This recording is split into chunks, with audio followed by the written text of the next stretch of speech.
Hello. Welcome to Talking with... Start over. What's my name? What did we say again?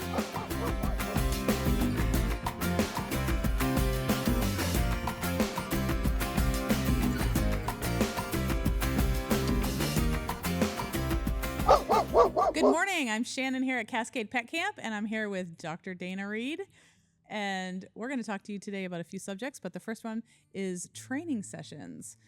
How long is too long for your dog? So everyone's favorite answer, it depends. So the biggest thing with training session length, I think that Shannen and I talk about a lot amongst ourselves is how old is your dog and what's their experience. So if you have a very young puppy, your training sessions might be 30 seconds or a minute. If you have an older puppy or an adult dog, your sessions could be several minutes.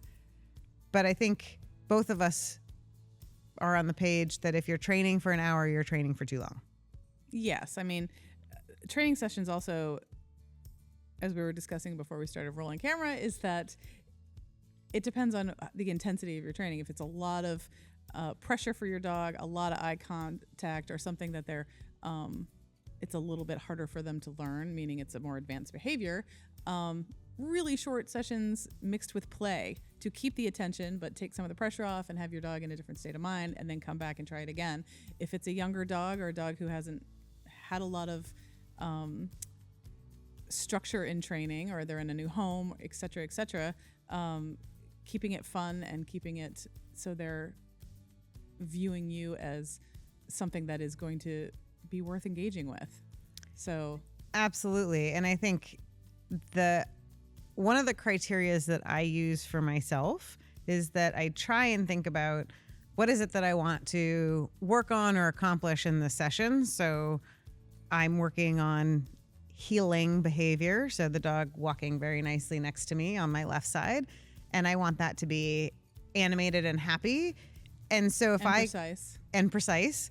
And so if I get 3 sessions of that and it took me 30 seconds, we're done.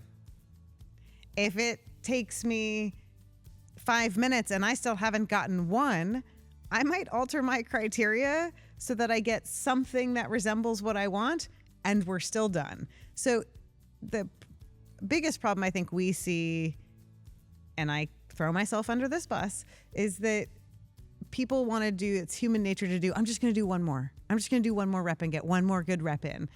And when your brain starts telling you that, it's usually your dog, you've lost your dog, and you're going to start getting more errors. And if they practice a bunch of errors, you're going to end up having to undo a lot of stuff. In short, end on a positive, whether that's all the way or just making baby steps towards your goal.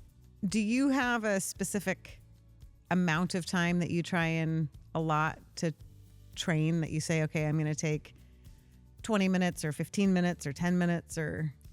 Honestly, when it's a dog that I'm working with, whether it's mine or just a dog, with me and the dog, I always have 5 minutes in my head. If I have to break that up into 3 little sessions within that 5 minutes, that's fine. If the dog is with me and we're focused and we're doing good stuff and we're both having fun, we can do it for the 5 minutes, but 5 minutes is a long time. Yeah. I mean, it's a long time. So usually I will break that up into working on the behavior, a little bit of play, whether that's tugging a toy or pushing the dog and having, whatever the dog kind of likes, and then trying the behavior again. But 5 minutes is a long time. 3 minutes can be a really long time. Yeah, totally. So I think our takeaways are, if the behavior that you want is happening and happening regularly, end it on a positive note before the errors start coming. Probably set a timer for no more than 5-ish minutes of focused attention at a time. And maybe you can repeat that session several times. And you have to learn to read your dog. When your dog starts losing its focus on you, it's just time to take a break. Doesn't mean you have to end completely, but time to probably give them a little bit of a distraction. When I'm talking to pet people who may not have a lot of experience training a dog, or have, it's a new experience with that particular dog for them, trying to be successful in yourself and your dog is pretty tough sometimes. Yeah. So you trying to get some muscle memory on handling your leash and handling your treats or handling whatever you're learning. So sometimes practice before you get your dog out. That's a super good point, and I don't do it enough, but training a dog is a physical act. And you need to have the physical skills to be able to deliver treats or have your body in the position it needs to be in, or to communicate. to communicate. The best example of that is our agility handlers, whose shoulders are telling the dog where to go, as well as their voice and other things. But so if you want to train for 20 minutes, maybe you're training your body for 10 of that. Without the dog, and you're practicing in a mirror or practicing by videoing yourself, which none of us like to do and none of us do enough. See, I hate this. That's why we don't like it. But I think it can be a really important part of this that we all forget, that training yourself is also part of it.